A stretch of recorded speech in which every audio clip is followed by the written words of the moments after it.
Welcome to IBTV. Sangareddy జిల్లా ఆందోళ్ మండలం జోగుపేట పట్టణంలో ఎంటర్‌ప్రెన్యూర్స్ డెవలప్‌మెంట్ ఆధ్వర్యంలో బ్యాంక్ అవగాహన కార్యక్రమం నిర్వహించారు. మండల వారీగా రైతులు, సామాన్య ప్రజలు ఈ కార్యక్రమంలో పాల్గొన్నారు.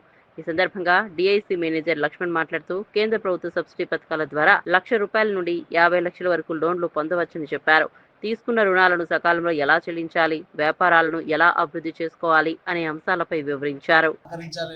బ్యాంకర్ల దగ్గర పోయి అడిగి రుణాలు తీసుకోవాలని ఈ అవేర్నెస్ ప్రోగ్రామ్ ఇక్కడ నిర్వహించడం జరిగింది. ఈ ప్రోగ్రాంకి వచ్చిన ప్రతి ఒక్కరికి కృతజ్ఞతలు, ధన్యవాదాలు చెప్తా ఉన్నాం.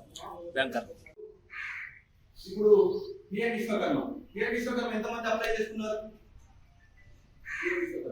అంటే సాగరి, మంగళి, కుమ్మరి, మంగళి కానీ పిఎంఈజీలో తీసుకున్నారు. మన వాళ్ళు ఏం చేసుకుంటారు, ముఖ్యంగా ఎస్సీ ఎస్టీ వాళ్ళు ఏం చేస్తారంటే ఒక టీ ప్రైడ్ మాత్రమే తీసుకుంటారు.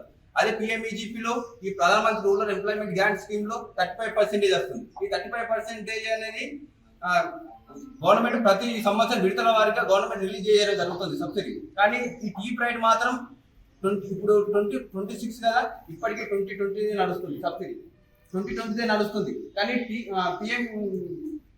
పిఎంఈజీ మాత్రం ఎవ్రీ ఇయర్ సబ్సిడీ రావడం జరుగుతుంది. కాబట్టి చాలా మంది ఏంటంటే పిఎం విశ్వకర్మ పిఎంఈజీపీని మీరు వినియోగించాలి. ఓన్లీ టీ ప్రైడ్ చేసుకొని సబ్సిడీ వస్తలేదు అంటే ప్రభుత్వం దగ్గర బడ్జెట్ ఉన్నప్పుడు రిలీజ్ చేస్తుంది, లేకపోతే పక్కన పెట్టారు. ఇది ఏంటంటే ఈ స్టేట్ గవర్నమెంట్, ఈ tea pride scheme state government కాబట్టి స్టేట్ గవర్నమెంట్ దగ్గర డబ్బులు ఉంటే ఇస్తుంది, లేకపోతే లేదు. కాకపోతే ఈ పిఎంఈజీపీ అనేది సెంట్రల్ గవర్నమెంట్ స్కీమ్ కాబట్టి సెంట్రల్ గవర్నమెంట్ స్కీమ్ మనం వినియోగించుకోవాల్సిన అవసరం ఉంటుంది. ఈ సెంట్రల్ గవర్నమెంట్ స్కీమ్ ఏంటి, 35% వస్తుంది. రూరల్ అయితే 35%, పట్టణాలు అర్బన్ అయితే 25% సబ్సిడీ ఇవ్వడం జరుగుతుంది. ఇంకోటి ఏంటి, చాలా మంది ఏంటంటే చాలా మంది మాకు బిజినెస్ చేద్దామని ఉంటుంది, కానీ మాకు ఓన్లీ టీ ప్రైడే వినియోగించుకోకుండా మిగతా స్కీమ్లు ఎవరు వినియోగించుకుంటున్నారు, ఎవరు వినియోగించుకుంటలేదు. ఇప్పుడు ఉద్యమ రిజిస్ట్రేషన్ ఉంది. ఇప్పుడు ఉద్యమ రిజిస్ట్రేషన్ ఎంతమంది చేసుకున్నారు? ఉద్యమ రిజిస్ట్రేషన్ 1, 2, 3, 4. ఉద్యమ రిజిస్ట్రేషన్ అంటే ఏంది?